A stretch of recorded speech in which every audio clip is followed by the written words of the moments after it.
जवानी में उसको सियासत से ना कोई दिलचस्पी थी और ना ही कभी उसका सियासत में आने का इरादा था। वो अपनी जवानी में ही ठीक ठाक शोहरत और पैसा कमा बैठा था। वो खेलों के मुकाबले में शौकीन था, इसलिए कई बार तनाज़ात का भी शिकार हुआ, लेकिन वो हमेशा ही तनाज़ात से बचकर निकलने में कामयाब होता रहा।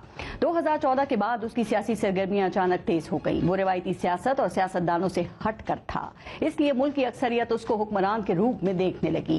वो अपनी सियासत में स्टेटस को के खिलाफ था। वो मुल्क का सिस्टम बदलना चाहता था। मुल्क के लोगों और मुल्क चलाने वालों के वहमो गुमान में भी नहीं था कि वो एक दिन ऐसी सियासी ताकत बनकर उभरेगा कि इक्तदार ही ले उड़ेगा। लेकिन वो लड़ा और मुल्क का हुक्मरान बन बैठा। उसके इलेक्शन की शफाफियत पर उंगलियां उठी, धांधली के इल्जामात भी लगे। वो सोशल मीडिया पर बहुत ही पॉपुलर था, इसलिए उसने सोशल मीडिया को अपनी कम्युनिकेशन का अहम हथियार बना लिया। वो इक्तदार में आया तो साबिक हुक्मरानों को सारी खराबियों का जिम्मेदार कहने लगा। वो आवाम में मकबूल से मकबूल तर होता गया। वो सबका